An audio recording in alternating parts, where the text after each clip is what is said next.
जय हिंद। आप सभी का स्वागत है आपके अपने YouTube channel SS online solution में। मैं हूं सिराज।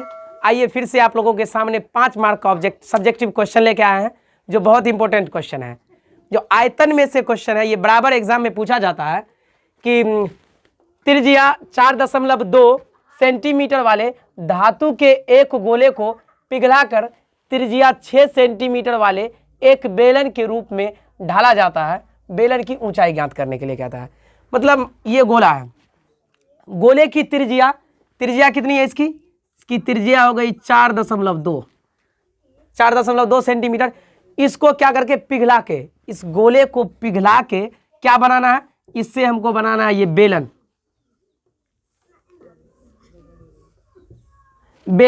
अब कह रहा है कितना सेंटीमीटर वाला बेलन त्रिज्या, तो 6 सेंटीमीटर त्रिज्या वाले बेलन। तो इसकी ऊंचाई बोल रहा है ज्ञात करने के लिए। क्या ऊंचाई कहते हैं ज्ञात करने के लिए? तो आइए हम सॉल्यूशन करते हैं। सबसे पहले गोले की त्रिज्या कितना लिखेंगे यहाँ? क्या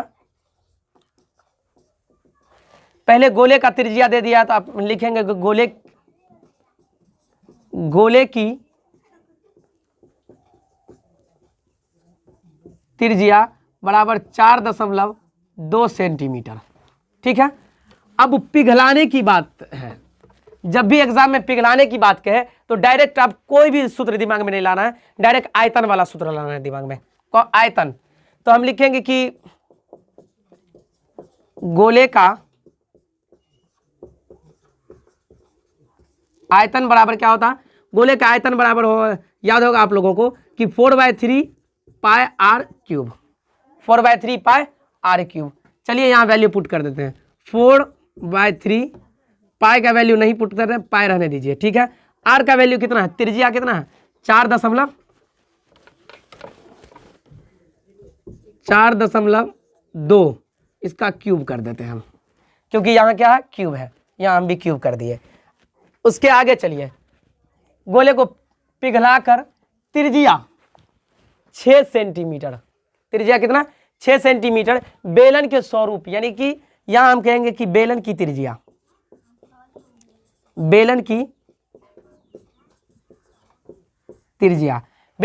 कितना है? आप लोगों को मालूम है कि 6 सेंटीमीटर है। ठीक है। अब हम फिर लगाएंगे, गोले को पिघलाकर बनाया है तो आयतन भी इसका, यानी कि गोले का जितना इसमें मटेरियल है उतना ही मटेरियल से ये बना है। बस ये है कि इसका जो त्रिज्या दे दिया गया है वो 4.2 दे दिया गया। इसका त्रिज्या कितना है? 6 सेंटीमीटर है। त्रिज्या अलग है लेकिन आयतन एक है। आयतन उसका वेट जितना है ना, जितना मटेरियल इसमें लगा है, अगर इसको बनाने में मटेरियल लगा है कि 100 ग्राम, तो इसको बेलन को भी बनाने में 100 ग्राम लगेगा, लेकिन इसकी आकृति अलग हो गई है। ठीक है। लेकिन मटेरियल उतना ही लगा है जितना ये बेलन में लगा है, और जितना ये आयतन में, ये गोले में लगा है, उतना ही मटेरियल ये बेलन में भी लगा हुआ है। ठीक है। इसीलिए हम भी यहाँ क्या लिखेंगे? बेलन का आयतन। बेलन का आयतन। बेलन का आयतन का सूत्र होता है पाई आर स्क्वायर एच। बेलन का आयतन का सूत्र क्या हो जाता है? पाई आर स्क्वायर एच। और हमको क्या मालूम करना है? एच ही मालूम करना है, जबकि आपको बेलन की त्रिज्या दिया हुआ है कितना? 6 सेंटीमीटर। चलिए यहाँ वैल्यू पुट करते हैं। पाई आर का वैल्यू कितना है? 6 स्क्वायर। एच का वैल्यू नहीं है, एच रहने दीजिए। यहाँ 6 का स्क्वायर कितना? 36। पाई है तो यहाँ पाई रहने दीजिए, एच है तो यहाँ एच रहने दीजिए। सेंटीमीटर क्यूब, यहाँ भी सेंटीमीटर क्यूब लगा दीजिए। अब यहाँ ध्यान दीजिए, यहाँ हम क्या कहें कि ये गोले का आयतन और ये बेलन का जो आयतन है ना, इसका आयतन दोनों क्या होगा? बराबर होगा। दोनों वेट दोनों का बराबर होगा, तो दोनों हम वेट बराबर कर देते हैं। इसका अब वेट कैसे ज्ञात करेंगे? तो आपको बताए कि भैया आयतन निकाल लीजिए ना। क्या निकाल लेना? आयतन। तो इसका भी आयतन उतने होगा जितना इसका आयतन होगा, तो दोनों आयतन को क्या कर देना है? बराबर कर देना है। तो लीजिए आयतन बराबर कर देते हैं। लिखेंगे कि क्या? गोले का आयतन बराबर बेलन का आयतन। ठीक। अब भैया गोले का आयतन कहां पे है?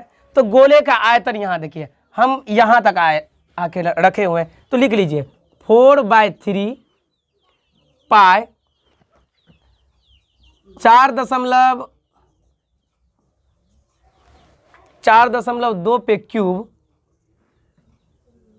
सेंटीमीटर क्यूब बराबर में, यहाँ क्या लिखेंगे, अब यहाँ क्या मांग रहा है, बेलन का आयतन। बेलन का आयतन कितना है, 36 पाई h सेंटीमीटर क्यूब। अब यहाँ ध्यान दीजिए, सेंटीमीटर क्यूब यहाँ भी है और सेंटीमीटर क्यूब यहाँ भी है, दोनों कहाँ चला जाएगा, जहाँ जाने का रहेगा वहाँ चला जाएगा। हमको क्या लाना है, h का वैल्यू लाना है, तो हम यहाँ लिख सकते हैं 4/3 पाई, और यहाँ एक काम और कीजिए, पाई यहाँ भी है यहाँ भी है, पाई से पाई खत्म कर दीजिए, ठीक है। अब पाई का काम खत्म हो गया, यहाँ लिखिए 4.2, इसको 3 बार लिखिए, गुना 4.2 गुना 4.2, ठीक है। और यहाँ क्या हो जाएगा, 36h हो जाएगा, ठीक।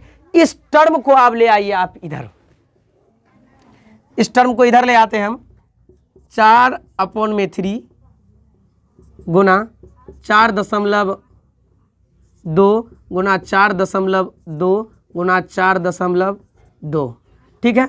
और यहाँ देखिए, यहाँ h 36h है, तो h इधर क्या चीज में है, गुना में है, इधर आएगा तो क्या चीज में आ जाएगा, भाग में आ जाएगा। इक्वल टू यहाँ लिख दीजिए h, और 36 को इसके नीचे में लिख देते हैं हम 36, ठीक है। अब चलिए काटते हैं,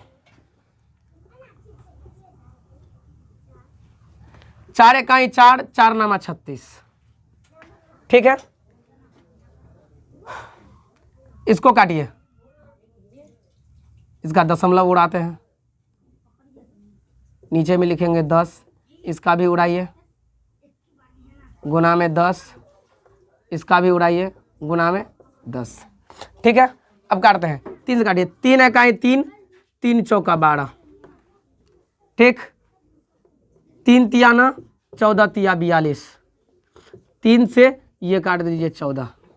आपका आंसर कितना, गुना कीजिए 14 को 14, इससे यानी कि 14 गुना 14 अपॉन में कितना हो जाएगा, 1000 इक्वल टू h, ठीक है। अब मल्टीप्लाई करते हैं, 14 को 14 से मल्टीप्लाई कीजिएगा तो कितना आ जाएगा, 14 14 है 196, 196 में फिर 14 से गुना कर दीजिए, 4 से गुना कीजिए, 4 छक्के 24 के 4 हाथ में रहा 2, 4 नामा 36 आ 2 38, 4 नामा 36 आ 2 38 के हाथ में रहा 3, 4 इकाई 4 3 7, 6 इकाई 6, 9 इकाई 9 और 1 इकाई 1, जोड़ दीजिए 4, 8 6 14 के 4, 7 16 1 17 के 7, 2 कितना हो जाएगा आपका, यानी 27 44 अपॉन में कितना 1000 इक्वल टू h। और देखिए यहाँ, अब इसको जैसे सोल्यूशन कीजिएगा तो ये क्या गुणांक है, 10, 1 पे कितना जीरो, 1 2 3 3 जीरो, तो आप क्या कीजिए 20 27 44 लिख लीजिए, इधर से जीरो गिनिए 1 2 3, तो इधर से गिनिए अंक 1 2 3 के बाद दशमलव लगा दीजिए इक्वल टू h। अब यहाँ क्या लिख सकते हैं हम, अतः बेलन की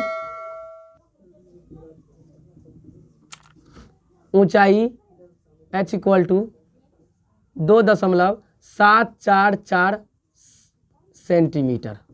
आंसर, धन्यवाद।